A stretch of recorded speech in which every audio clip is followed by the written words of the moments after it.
Now, I'm gonna start a little bit of an experiment because I don't know how to do things any other way. So, you know, here we You go. might have noticed that friend of the show, Pajama Watso, has been getting some criticisms of the soy video he made.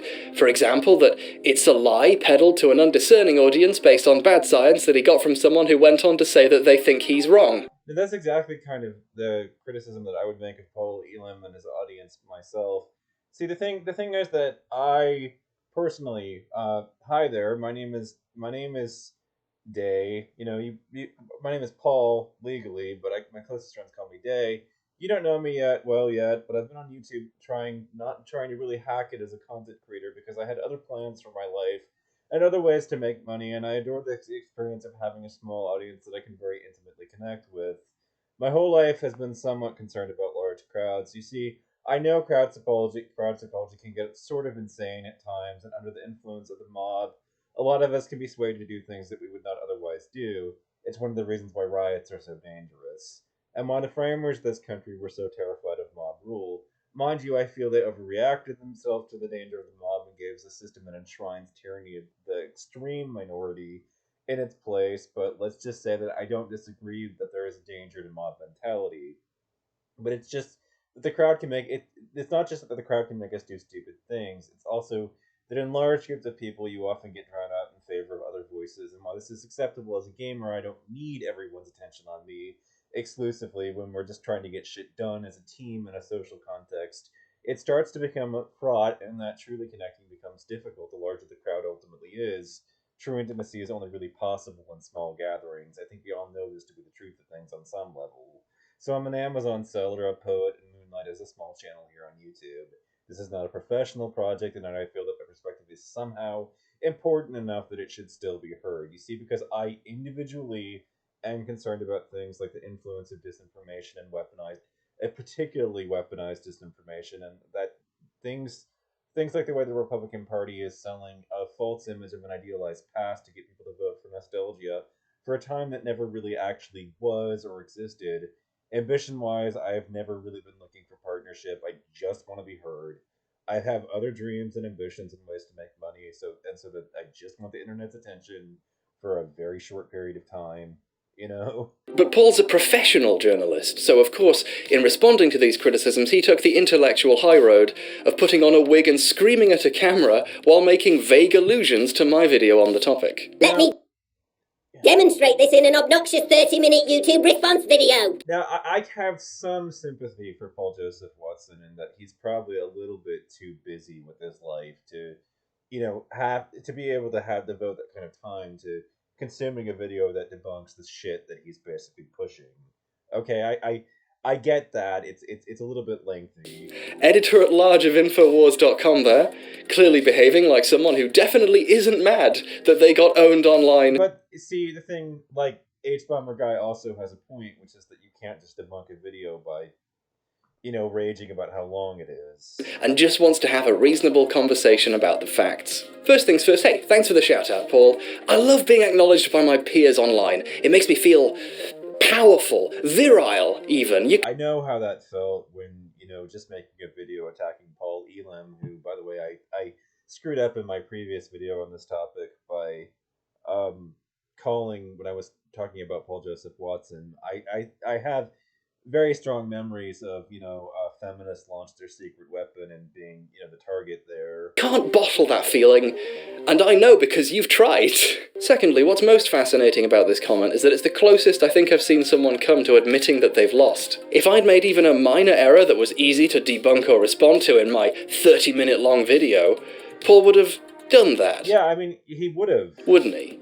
He'd have gone in so hard on me, just rough and uncensored. He'd have just gone to town on me with his soy-encrusted tongue. But it appears that I owned him so hard, with such bulletproof reasoning, that he didn't even mention me or my video directly, despite the fact... See, this is what I found so amusing about the whole thing. It was just, this guy is the editor at large of such a massive project, and yet he's so clearly incompetent. I mean, it's rather surprising that that somebody like that is this dumb and this stupid could actually get a project as successful as Paul Joseph Watson actually has. I mean, like he really is ultimately an inspiration to those of us that have no not really a large set of discernible tech skills that you can half-ass your way in this world in such a huge way. I mean, because this guy just does clearly does not know what he's doing. The fact that we have mutual friends, so I know he's seen the video and I know it really pissed him off. In order to look like he has the intellectual upper hand here, he has to make sure the only contact his audience has with my video, in which I cite evidence and statistics and studies and make a couple of silly jokes. This is what really got me here, which is the silly jokes. I don't mind. I like his silly jokes, and I like HBomberguy. I've been quite fond of him for a while because he's one of the voices that was defensive of Rebecca Watson, and as a member of the atheist and skeptical community, I'm a little bit tired of the fact that we as a community have gotten tarred with being misogynistic dickbags because of the fact that Richard Dawkins has said some really unfortunate shit, and that a lot of these people have said a lot of bile and garbage as far as their takes here on YouTube. And in fact, a lot of the anti-feminist crowd that also happens to be an atheist here on YouTube, the misogynistic atheist assholes here, I fucking hate them. I despise them, and I've hated them for a very long time. I mean, this is not new. If you've been following me for a while, you should probably know that I voraciously condemn them, and that I nominate Rebecca Watson as the new leader of the atheist movement very formally. Is that sad boy Paul is suffering from fact deficiency. Let's take a look at some of the new claims. This is exactly what ultimately I think bothers me, is that I am a lefty, okay? Like, I care about facts and figures and that kind of thing. And truth and reason and evidence and logic, they mean something to me. And unfortunately, people like Paul Joseph Watson are trying to exist in this, post-truth space where, you can just have whatever fucking shit take you have on anything without actually ever fucking proving it to much of anyone. And I'm not part of that world. That's not the world that I operate in, and it's not the rivers that I swim in. I mean, like, I'm a skeptic, and you can't convince me this way. And one of the things that really has kind of pissed me off the most about this is that when I shut people down when they try to give me like anecdotal stories, they're always like, you're closed minded, you're not willing to accept you know the perspective of other people, you're just shutting them off. No, first of all, you know, the thing that drives me crazy about people like you and people like this point of criticism in response to it is just, no, I'm not shut off to the wider world. I just need a larger population study than your personal experience. Your personal experience isn't even relevant to the discussion that's underhand. It doesn't matter literally at all. It's entirely immaterial.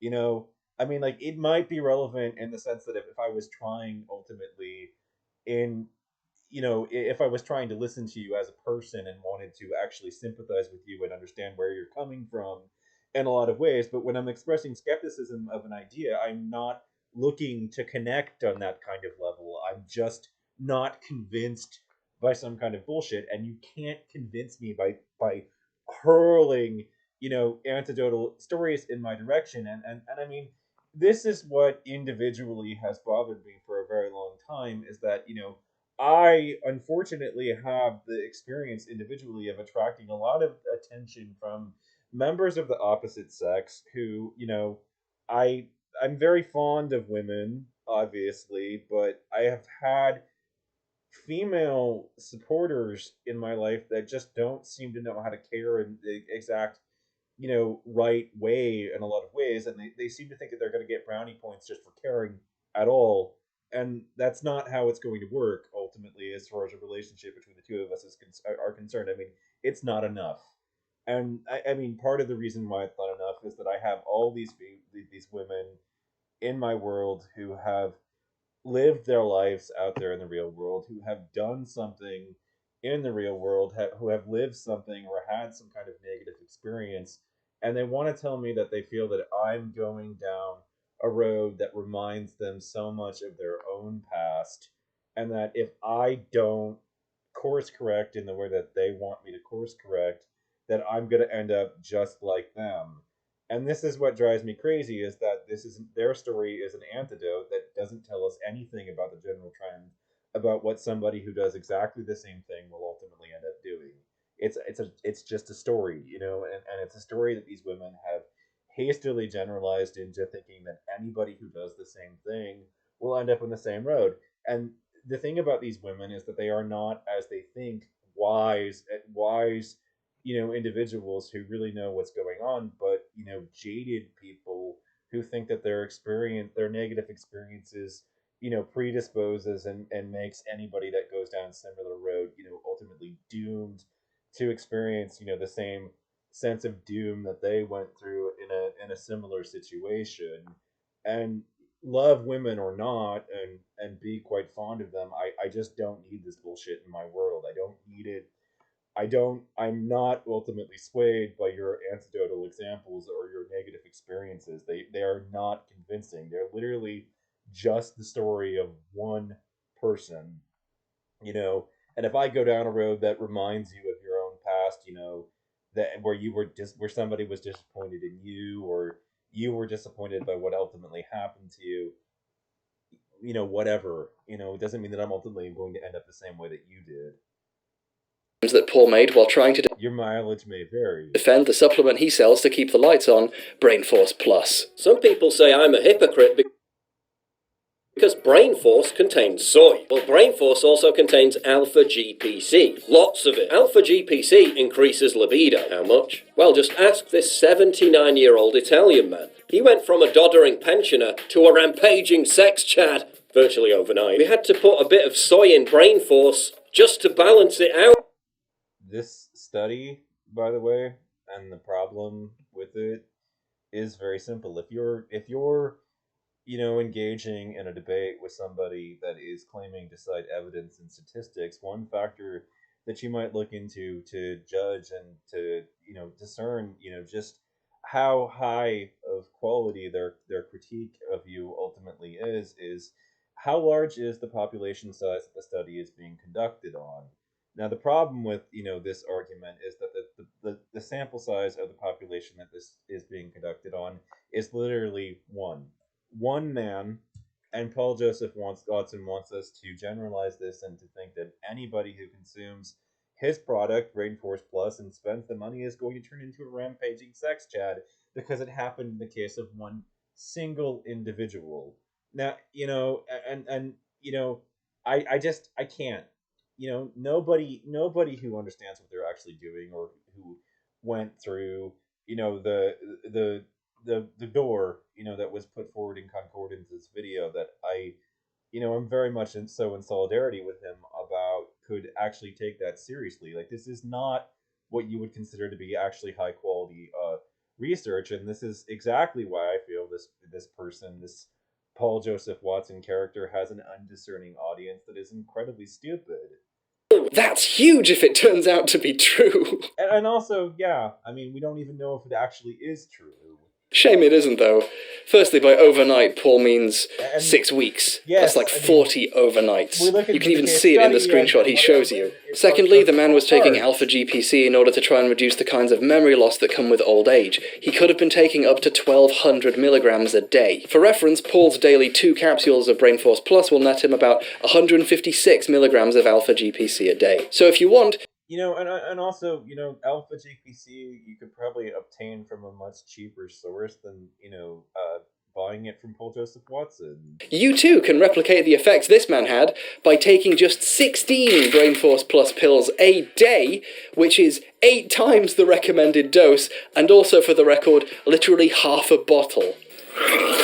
By the way, just 1 bottle of that stuff retails on the InfoWars website for $39.95. So just to take the dosage this guy was getting for the 6 weeks that Paul is pretending was overnight, it'll cost you $838 and change. This is what I mean what people are calling Paul Joseph Watson out about being a snake oil salesman at the end of the day. I mean, we're not even ultimately necessarily convinced that Brain Force Plus doesn't work. I mean, the position that we're coming about this in skepticism from is just that there haven't been, wide enough population studies to support the claims that are being made by the people pushing these pills in the first place. Not only that, but Brain Force Plus as a a dietary supplement, you know,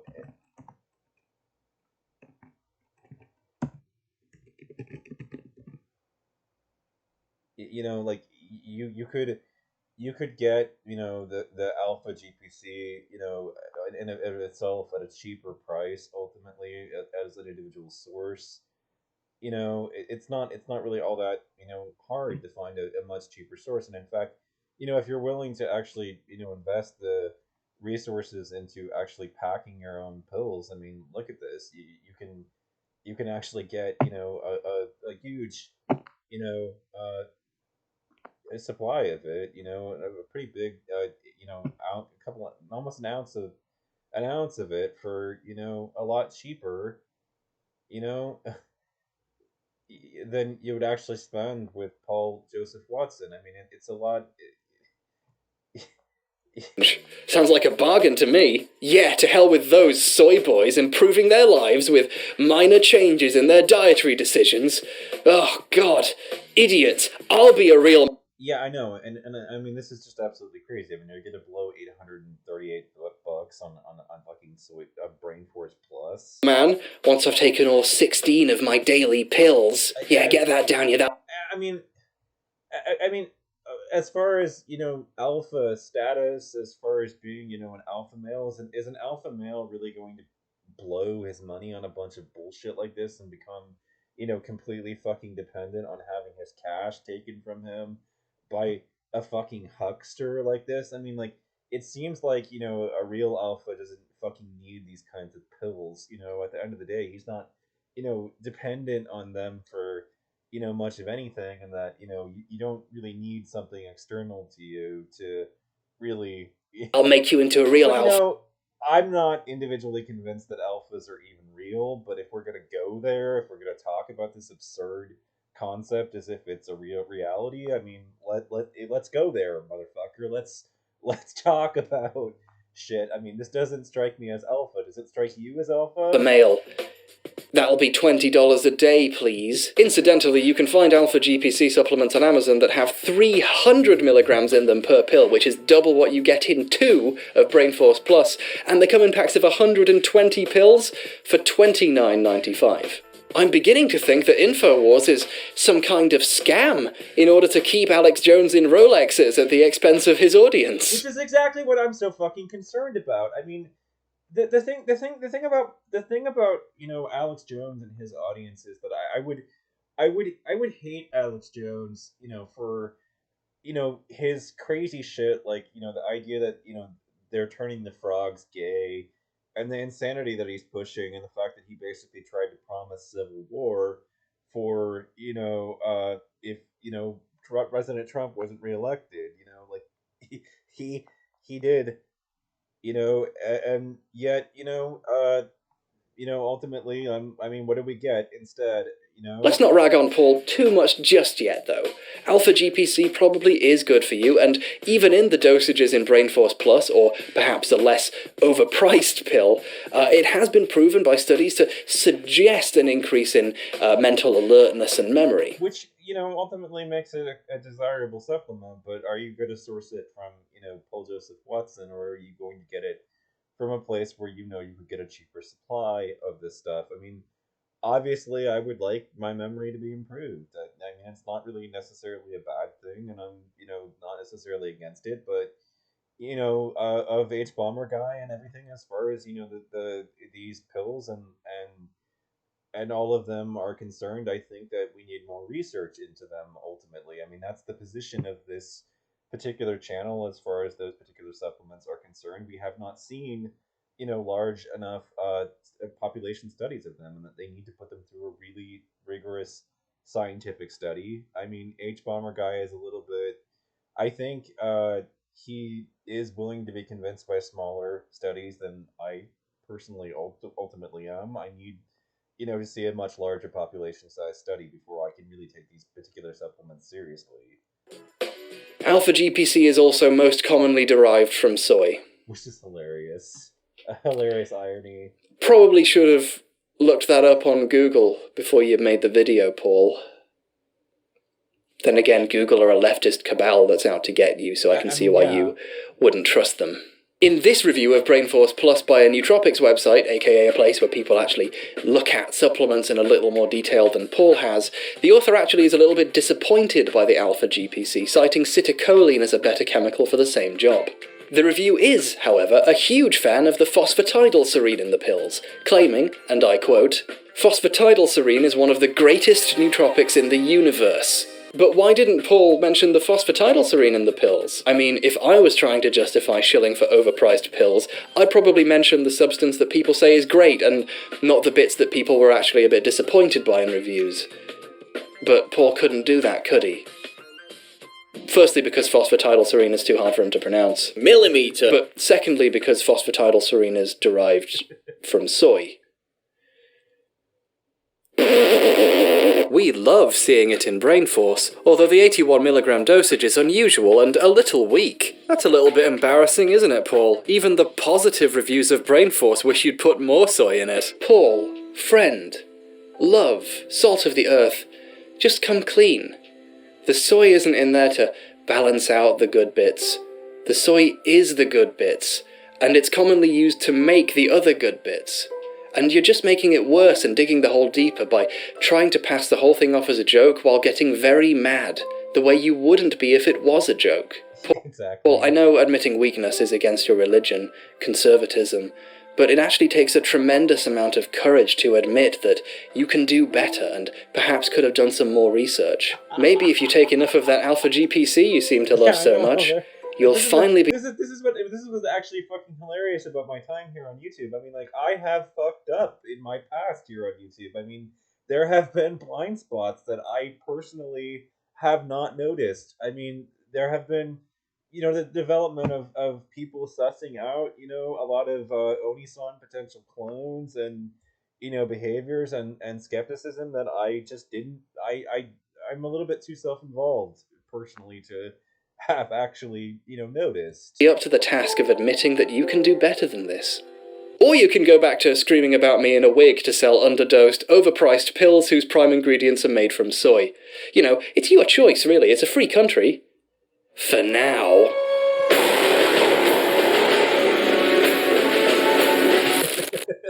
Exactly.